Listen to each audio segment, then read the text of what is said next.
فرماتے ہیں کہ ایک یوں ہی سید زادی سادات خاندان کی تھی، شوہر شہید ہو گیا، ہرات کے رہنے والی تھی، نظام نہیں چلتا تھا، ہجرت کر کے سمرقند میں آ گیا۔ آ کر کے لوگوں سے پوچھا یہاں کوئی سخی ہے جو میرے لیے روٹی کا انتظام کرے، سر چھپانے کی مجھے جگہ دے۔ لوگوں نے کہا یہاں دو سخی ہیں، ایک مسلمان سخی ہے اور ایک مجوسی آتش پرست آگ کا پجاری سخی ہے، بتا تجھے کس کا راستہ دکھائیں؟ اس نے کہا دونوں کو بتا دو، مسلمان نے نہ سنبھالا تو پھر مجوسی کے پاس چلی جاؤ گے۔ راستہ بتلا دیا، یہ مسلمان سخی کے پاس چلی گئی، جا کر کے دروازہ کھٹکھٹایا، وہ آیا، پوچھا کیا ہے، کون ہے؟ کہا کہ میں نبی کی بیٹی ہوں، سادات خاندان سے ہوں۔ فاقے آ گئے، تنگ دستی آ گئی، چھوٹی چھوٹی یتیم بچیاں ہیں، مسجد میں بٹھا کے آئی ہوں، کیا چاہتی ہے؟ دو وقت کی روٹی اور سر چھپانے کی جگہ۔ میں تمہارے نبی کی اولاد ہوں۔ اس مسلمان سخی نے اس کو دھتکار دیا، یہ کہتے ہوئے یہاں آئے دن لوگ آ کر یہی بات کیا کرتے ہیں، ہم نبی کا خاندان ہے، ہم نبی کا اولاد ہے، آ جا اگر تو نبی کی اولاد ہے، کوئی دلیل دے دے، کوئی گواہی دے دے، کوئی سند دے دے، کوئی تو شواہد دے دے کہ تو نبی کی اولاد ہے۔ یہ کہنے لگی میں پردیسی، میری کون گواہی دے گا، میری کون دلیل دے گا؟ یہ وہ کہنے لگا اگر دلیل کوئی نہیں تو جان چلی جا، یہاں سے آگے چلی جا۔ اس نے دھتکار دیا، دھکے دے دیے، یہ پھر اس مجوسی آگ کے پجاری سخی کے دروازے پر چلی گئی، جا کر کے صدا بلند کر دی، وہ باہر آ گیا، پوچھا کون ہے، کیا چاہتی ہے؟ اس نے کہا میں مسلمانوں کے نبی کی بیٹی ہوں، دو وقت کی روٹی اور سر چھپانے کی جگہ کا سوال کرتی ہوں۔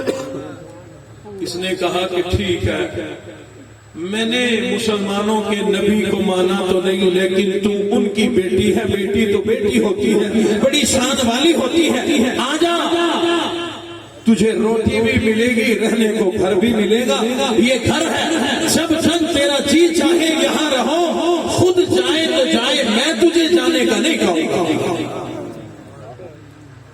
کھانا مل گیا، روٹی مل گئی، چھت مل گئی، بچوں کو لے آئی، وہاں ٹھہرایا۔ رات کو یہ سب لوگ جو سوئے ہیں، مسلمان سخی سردار کہتا ہے کہ میں نے خواب دیکھا۔ امام الانبیاء تشریف فرما ہے، سامنے ایک بڑا عالی شان محل ہے۔ میں نے عرض کر دیا کہ یہ اتنا عالی شان محل کس کا ہے، یہ اتنا عالی شان گھر کس کا ہے؟ حضور علیہ الصلوۃ والسلام نے ارشاد فرمایا یہ ایک ایمان والے کا محل ہے، جنتی گھر ہے ایمان والے کا۔ اس نے فوراً عرض کر دیا ہاں میں بھی ایمان والا ہوں، میں بھی مومن مسلمان ہوں۔ حضور علیہ الصلوۃ والسلام نے ارشاد فرمایا اچھا اگر تم مسلمان ہے اپنے ایمان کی دلیل دے دے، اپنے ایمان کی گواہی دے دے، اپنے ایمان کی کوئی شواہد دے دے۔ کہتا ہے کہ میری چیخ نکل گئی، میں نے عرض کر دیا تھا میری گواہی کون دے گا، میری دلیل کون دے گا، یہاں میرا گواہ کون ہے؟ حضور علیہ الصلوۃ والسلام نے ارشاد فرمایا میری آنکھوں کے سامنے سے یہاں سے ذبح ہو جا، تیرے دروازے پہ میری بیٹی آئی، تو نے گواہ مانگے، تو نے دلیلیں مانگی، تو نے اس کو دھتکار دیا، اگر تیرے پلے گواہی ایمان کی کوئی نہیں تو چاہ یہاں سے ذبح ہو جا، یہاں سے چلا جا۔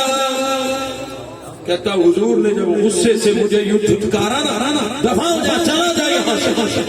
کہتا خوف کی وجہ سے میری نیند کھل گئی، میری آنکھ کھل گئی، پسینے سے شرابور، جوتے پہننے کی عادت نہیں، دوڑا ہے رات کے ٹائم کہ وہ بیوہ کدھر گئی، وہ یتیم بچیاں کدھر گئی، پوچھتے پوچھاتے صبح ہو گئی۔ اس مجوسی کے دروازے پہ پہنچا، لوگوں نے بتلایا کہ اس بیوہ کو تو وہ لے گیا، اس نے اس کو ٹھکانہ دے دیا۔ دروازہ کھٹکھٹایا اور کہا وہ بیوہ مجھے دے دو، وہ یتیم بچیاں دے دو۔ کہا نہیں دوں گا۔ اس نے کہا 3000 دینار لے لو، وہ دے دو۔ کہا نہیں دوں گا۔ جب تکرار بڑی مجوسی نے کہا بات کیا ہے، بات کیا ہے؟ اس نے واقعہ سنایا کہ میں نے خواب دیکھا، خواب دیکھا ہے اس لیے اب لینے آیا ہوں۔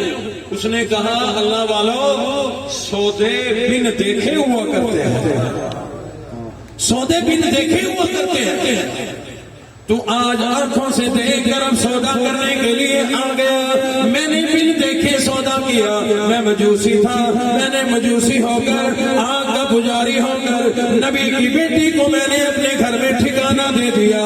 اور پھر یاد رکھ تو نے اکیلے نے خواب نہیں دیکھا، جب امام الانبیاء نے تجھے دھتکارا پھر امام الانبیاء میری طرف متوجہ ہوئے، حضور نے ارشاد فرمایا او مجوسی کل تک تو غیر مسلم تھا، کل تک تو مجوسی تھا، کل تک تو آگ کا پجاری تھا، لیکن رب کائنات نے تیری اس ادا کو ایسا پسند فرمایا، اللہ رب العزت نے تجھ پر بھی تیرے خاندان پر بھی جنت واجب فرما دی۔